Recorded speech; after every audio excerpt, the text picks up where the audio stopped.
I'm Bill Corso. I'm the makeup designer of Foxcatcher, and we're in the makeup trailer, and we're kind of looking at some of the things that go into creating the looks of Foxcatcher, notably turning Steve Carell into billionaire John du Pont. Sono un uomo molto ricco, un patriota. Voglio parlare con te e sapere qual è il tuo obiettivo. Dimmi, qual è il tuo obiettivo, Mark? This fine membrane melts away and blends into the actor's skin.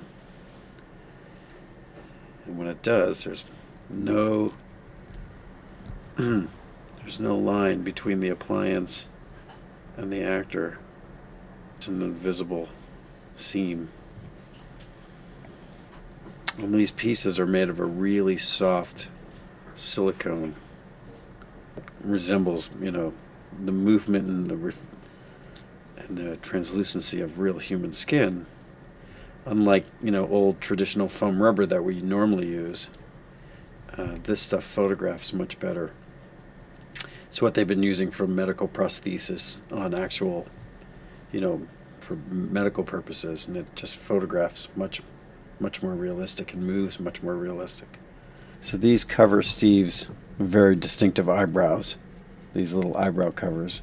His eyebrows are glued down and painted out, and then these kind of cover over them. And it changes a lot of the anatomy of Steve's own brow bone.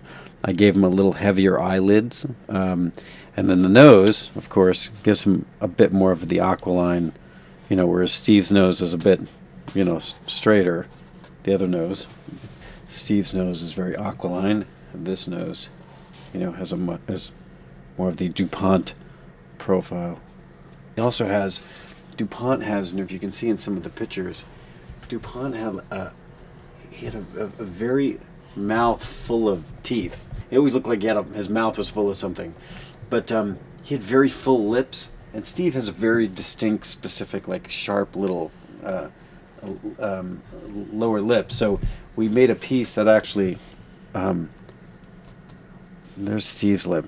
So this appliance kind of rounds out Steve's lip and gives him kind of a softer lip line, which makes quite a big difference, from that to this.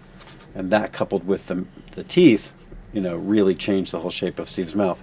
These bumps are what actually push out Steve's upper lip area to give him more of a fuller mouth. And then his lower teeth,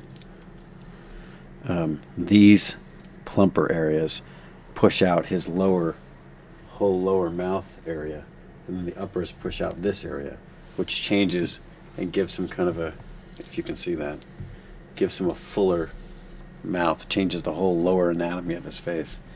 And the other thing was, as you can see, they're kind of yellow and stained, and what I did is I actually lowered the gum line. Steve has nice, big, long, white teeth, but I brought these teeth and made them down smaller. DuPont's actual teeth were much tinier, and the fact that they're a little more older and stained read much better with the makeup. To see the makeup with Steve's white teeth was a little scary. I always like to kind of throw the appliances for practice on a face cast, and then inevitably what I'll do is I'll paint one up to just have in the trailer as reference.